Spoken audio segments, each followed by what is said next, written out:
সুপ্রিয় ছাত্রছাত্রীবৃন্দ, আশা করি তোমরা সবাই ভালো আছো। প্রতিদিনকার মতো আজও আমি তোমাদের সাথে আছি।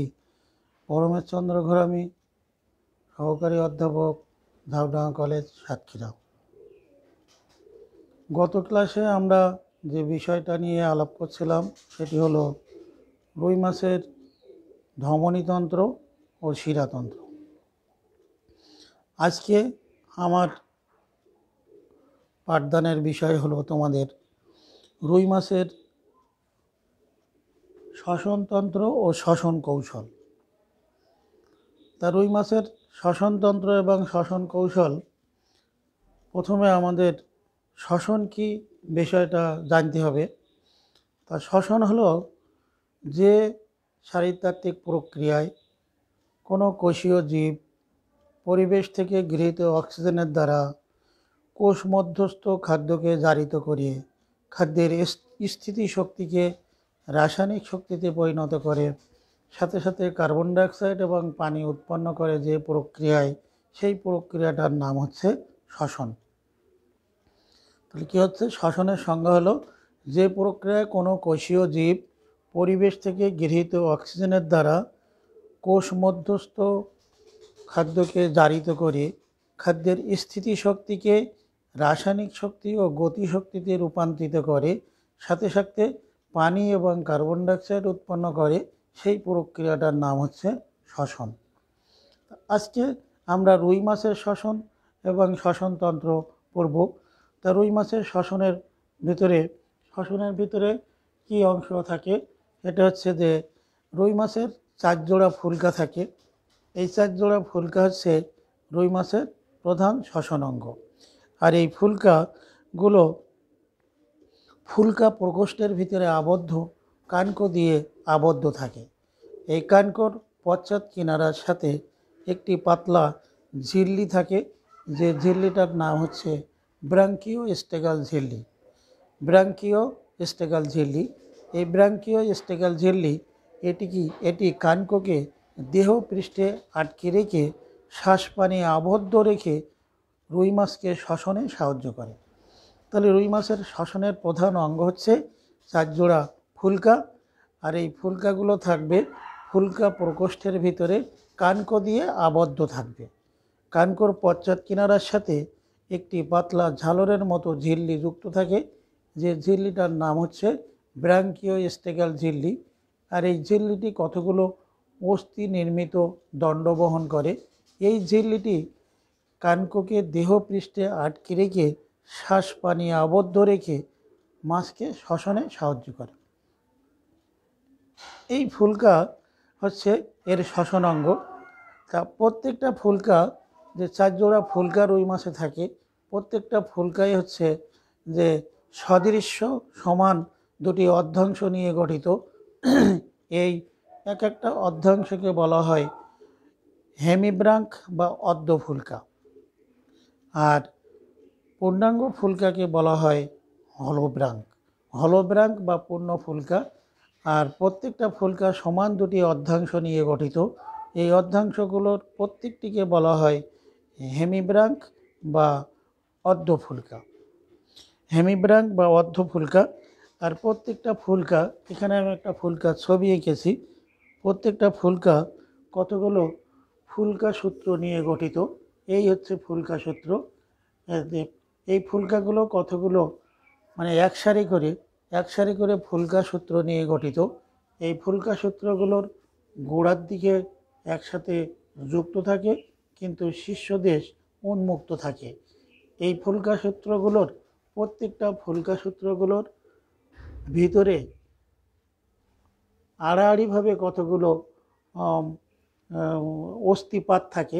এই অস্থিপাতগুলোকে বলা হয় ফুলকা ল্যামেলি। আর এই ফুলকা সূত্র দুটো যেটির মাধ্যমে পরস্পর পৃথক থাকে, সেটিকে বলা হয় আন্তঃফুলকা ব্যবধায়ক। প্রত্যেকটা ফুলকা সূত্রর গোড়ার দিকে একটি অস্থিময় ফুলকা আর্টসে অবলম্বিত থাকে। এই ফুলকা আর্টসের ভিতরের কিনারা প্রসারিত হয়ে কাটার মতো ফুলকা রেখার গঠন করে। এই হচ্ছে রুই মাছের ফুলকার গঠন। যে রুই মাছের ফুলকা 4 জোড়া ফুলকা, আর এই ফুলকা সদৃশ্য সমান অর্ধাংশ নিয়ে গঠিত প্রত্যেকটা ফুলকা।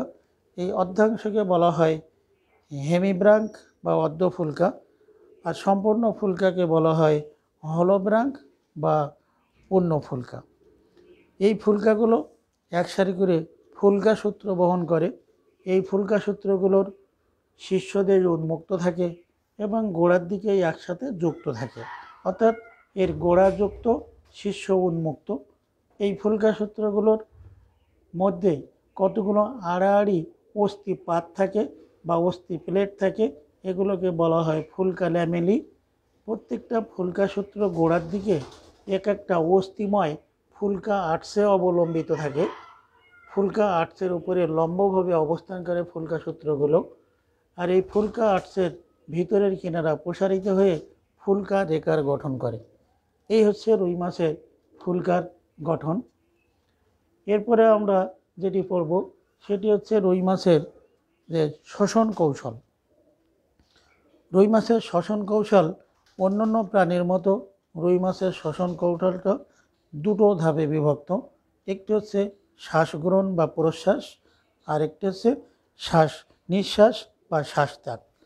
একটি হচ্ছে শ্বাস গ্রহণ বা প্রশ্বাস, একটা হচ্ছে শ্বাস ত্যাগ বা নিঃশ্বাস। প্রথম আমরা পড়ব যে রুই মাছের শ্বাস গ্রহণ যেটাকে প্রশ্বাস বলা হয়। এখানে আমি বোর্ডে দুটি ছবি এঁকেছি, একটি হচ্ছে প্রশ্বাস প্রক্রিয়ার ছবি, আরেকটি হচ্ছে নিঃশ্বাস প্রক্রিয়ার ছবি। প্রশ্বাস প্রক্রিয়ার যে ছবিটা এঁকেছি আমি, সেখানে দেখো এই হচ্ছে এই রুই মাছের এই 1 2 3 4, এই হচ্ছে 4 জোড়া ফুলকা।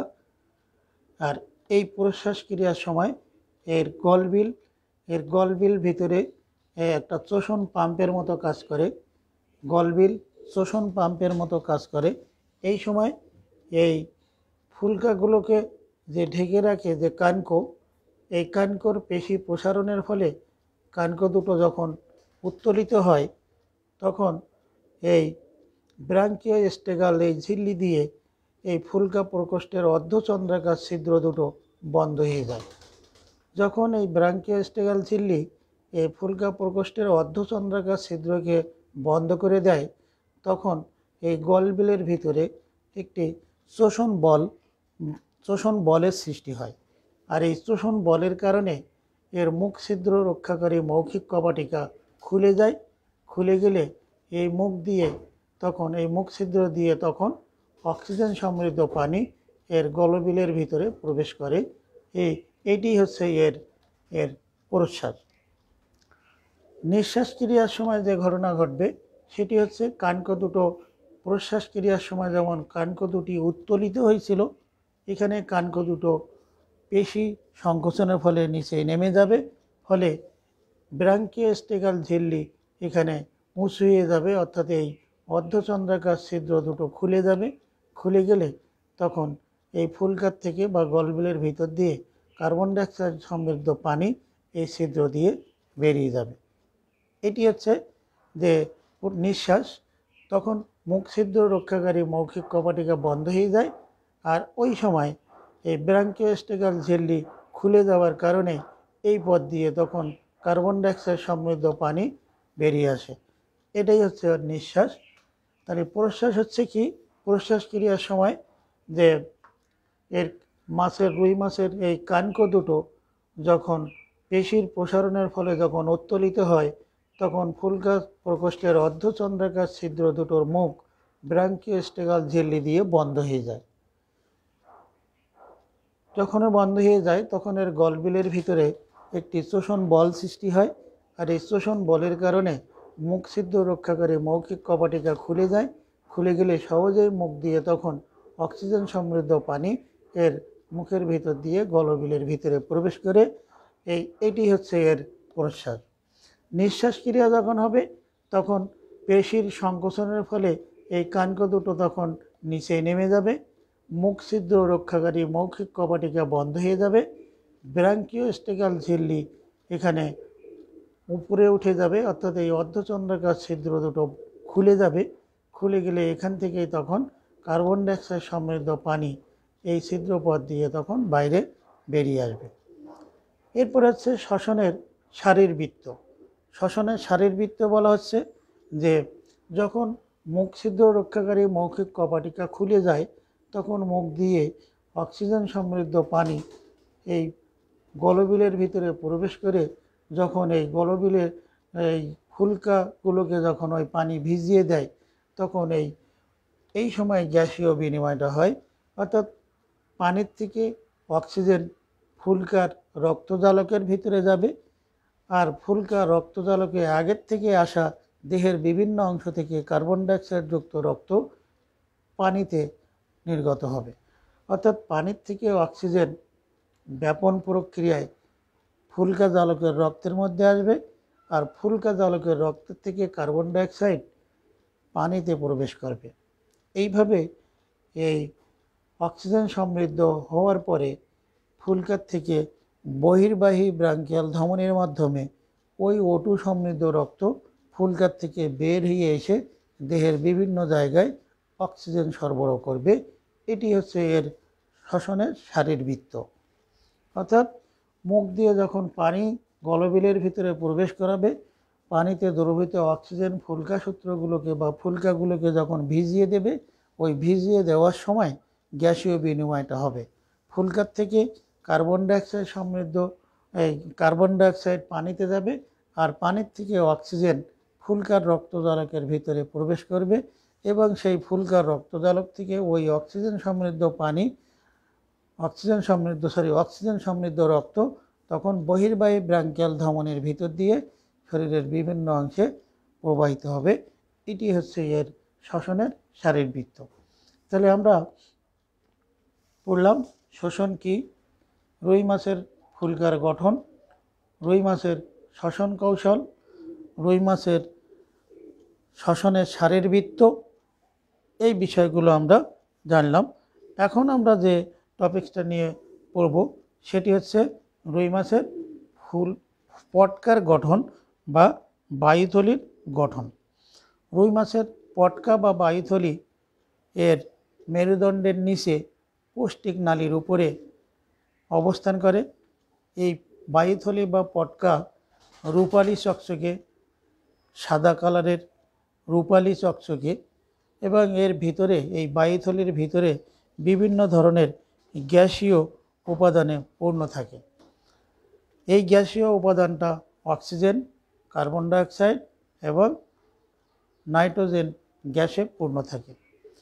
এই বায়ুথলি দুটি অসমান প্রকোষ্ঠে বিভক্ত। সামনের প্রকোষ্ঠ ছোট হয়, পিছনের প্রকোষ্ঠটা একটু বড় হয়। দুই প্রকোষ্ঠের মাঝখানে একটি খাঁজ থাকে। সামনের প্রকোষ্ঠ একটি সরু নল দিয়ে অন্ননালীর সাথে যুক্ত থাকে। সেই সরু নলকে বলা হয় নিউমেটিক নালী। এই নিউমেটিক নালী এটা অন্ননালীর সাথে যুক্ত থাকে, যেটি পরবর্তীতে অন্তঃকর্ণের ওয়েবেরিয়ান অসিকলের সাথে যুক্ত থাকে। রুই মাছের বায়ু প্রকোষ্ঠ দ্বিস্তরী আবরণী দিয়ে আবৃত থাকে, যেটা বায়ুথলি বা পটকা দ্বিস্তরী আবরণী দিয়ে আবৃত থাকে। এর বাইরের আবরণকে বলা হয় টিউনিকা এক্সটার্না, ভিতরের আবরণকে বলা হয় টিউনিকা ইন্টারনা। এর ভিতরের আবরণী সংলগ্ন এপিথেলিয়াম কোষগুলো মিলিত হয়ে এক অসংখ্য কৈশিক জালিকা সৃষ্টি করে। সেই কৈশিক জালিকাগুলো পরবর্তীতে একত্রিত হয়ে রেটিয়া মিরাবিলিয়া গঠন করে। রেটিয়া মিরাবিলিয়া হচ্ছে বায়ুথলির অন্তঃপ্রাচীর সংলগ্ন কৈশিক জালিকা, ঘনভাবে সন্নিবিষ্ট থাকে। এই ঘনভাবে সন্নিবিষ্ট এই কৈশিক জালিকাগুলো পরবর্তীতে একত্রিত হয়ে রেটিয়া মিরাবিলিয়া গঠন করে। রেটিয়া মিরাবিলিয়া গঠন করে, আর এর অন্তঃপ্রাচীর সংলগ্ন অনন্য লাল বর্ণের গ্যাস গ্রন্থি থাকে বায়ুথলির ভিতরের প্রকোষ্ঠে। এই গ্যাস গ্রন্থির সামনের প্রকোষ্ঠের ভিতরের প্রাচীর সংলগ্ন যে গ্যাস গ্রন্থি থাকে, সেই গ্যাস গ্রন্থি থেকে নিঃসৃত গ্যাসে বায়ুথলি পূর্ণ হয়, কিন্তু পিছনের প্রকোষ্ঠে যে গ্যাস গ্রন্থি থাকে সেগুলো এই গ্যাসগুলো শোষণ করে নেয়। অর্থাৎ সামনের প্রকোষ্ঠের গ্যাস গ্রন্থিগুলো গ্যাস উৎপন্ন করে, যে গ্যাসে বায়ুথলি পূর্ণ হয়, আর পিছনের প্রকোষ্ঠের গ্যাস গ্রন্থি এই গ্যাস শোষণ করে নেয়। এটি হচ্ছে এই রুই মাছের পটকা বা বায়ুথলির গঠন। পটকা বা বায়ুথলির গঠনটা এরকমই হবে।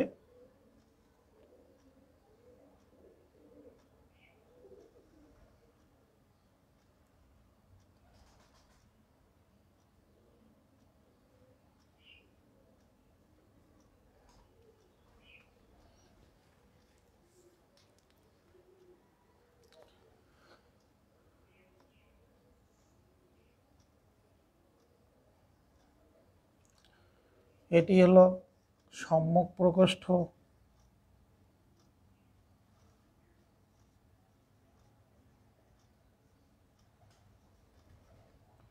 এটি হলো পশ্চাৎ প্রকোষ্ঠ,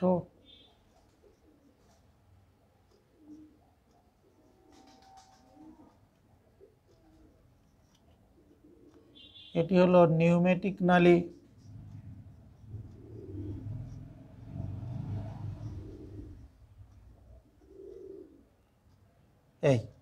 এটি হচ্ছে বায়ুথলির মানে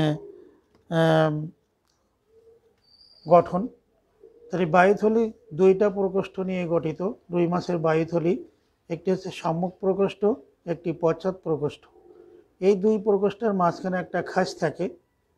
সামনের প্রকোষ্ঠে একটি সরু নল দিয়ে অন্য নালীর সাথে যুক্ত থাকে। এই নালীটার নাম হচ্ছে নিউমেটিক নালী। এই নিউমেটিক নালী এর অন্তঃকর্ণের ওবেরিয়ান অসিকলের সাথে যুক্ত থাকে। রুই মাছের সামনের প্রকোষ্ঠ এবং ভিতরের প্রকোষ্ঠ অর্থাৎ এই প্রাচীরটা দ্বিস্তরী আবরণী নিয়ে গঠিত। বাইরের স্তরটা বলা হয় টিউনিকা এক্সটার্না, ভিতরের স্তরটাকে বলা হয় টিউনিকা ইন্টারনা। টিউনিকা ইন্টারনা অর্থাৎ ভিতরের প্রাচীর সংলগ্ন অসংখ্য ঘন কৈশিক জালিকা পরস্পর মিলিত হয়ে রেটিয়া মিরাবিলিয়া গঠন করে। এছাড়া এই অন্তঃপ্রাচীর সংলগ্ন অনন্য লাল বর্ণের গ্যাস গ্রন্থি থাকে, যে গ্যাস গ্রন্থি দিয়ে এই সামনের প্রকোষ্ঠের গ্যাস গ্রন্থি দিয়ে এই বায়ুথলি পূর্ণ হয়, আর পিছনের প্রকোষ্ঠের গ্যাস গ্রন্থি এই গ্যাস শোষণ করে নেয়। আর এই বায়ুথলির ভিতরে অক্সিজেন, কার্বন ডাইঅক্সাইড এবং নাইট্রোজেন এই ধরনের গ্যাস দিয়ে পূর্ণ থাকে। বায়ুথলির কাজ কি? যে বায়ুথলি রুই মাছকে পানির নিচে বিভিন্ন গভীরতায় স্থির থাকতে অবস্থান করে। এটি প্লবতা রক্ষাকারী একটা অঙ্গ হিসেবে কাজ করে রুই মাছের বায়ুথলি রুই মাছকে পানির নিচে বিভিন্ন গভীরতায় তার আপেক্ষিক গুরুত্ব নিয়ন্ত্রণ করতে সাহায্য করে। রুই মাছের বায়ুথলি অক্সিজেনের আধার হিসেবে কাজ করে। রুই মাছের বায়ুথলি প্রতিধ্বনি সৃষ্টিতে সাহায্য করে। কোনো কোনো মাছের বায়ুথলি বা পটকা শব্দ সৃষ্টিতে সাহায্য করে। এই হচ্ছে রুই বায়ুথলির কাজ বা পটকার কাজ। তাহলে রুই মাছের পটকার কাজ হচ্ছে যে এরা প্লবতা রক্ষাকারী। রুই মাছের পটকা বা বায়ুথলির কাজ হচ্ছে প্লবতা রক্ষাকারী অঙ্গ হিসেবে কাজ করে একটা কাজ। পানির নিচে বিভিন্ন গভীরতায় স্থির থাকতে অবস্থান করে রুই মাছকে, এটা একটা কাজ। তারপর হচ্ছে আপেক্ষিক গুরুত্ব নিয়ন্ত্রণ করতে সাহায্য করে। পরের কাজটি হচ্ছে অক্সিজেনের আধার হিসেবে কাজ করে। পরের কাজটি হচ্ছে প্রতিধ্বনি সৃষ্টিতে সাহায্য করে। পরের কাজটি হচ্ছে কোনো কোনো মাছের পটকা বা বায়ুথলি শব্দ সৃষ্টিতে সাহায্য করে। এই হলো বায়ুথলির কাজ। তাহলে আজকে আমাদের যে পাঠের বিষয় ছিল সেটা ছিল রুই মাছের শ্বসনতন্ত্র এবং শ্বসন কৌশল। তার ভিতরে আমরা পড়লাম যে শ্বসন কী, রুই মাছের ফুলকার গঠন, রুই মাছের শ্বসন অঙ্গ হিসেবে যে ফুলকা থাকে সেই ফুলকার গঠন। তারপর হচ্ছে রুই মাছ কীভাবে তার শ্বসন প্রক্রিয়া ঘটায়, রুই মাছের শ্বসন কৌশল। তারপরে পড়লাম যে রুই মাছের শ্বসনের শারীরবৃত্ত। তারপরে পড়লাম রুই মাছের পটকা বা বায়ুথলির গঠন এবং বায়ুথলির কাজ। তা প্রিয় শিক্ষার্থী, তাহলে আজকে এই পর্যন্ত। আগামী দিন অন্য একটা ক্লাস নিয়ে তোমাদের সামনে আসব। সেই পর্যন্ত তোমরা সবাই সুস্থ থাকো, ভালো থাকো, সুন্দর থাকো, সেই কামনা রইল।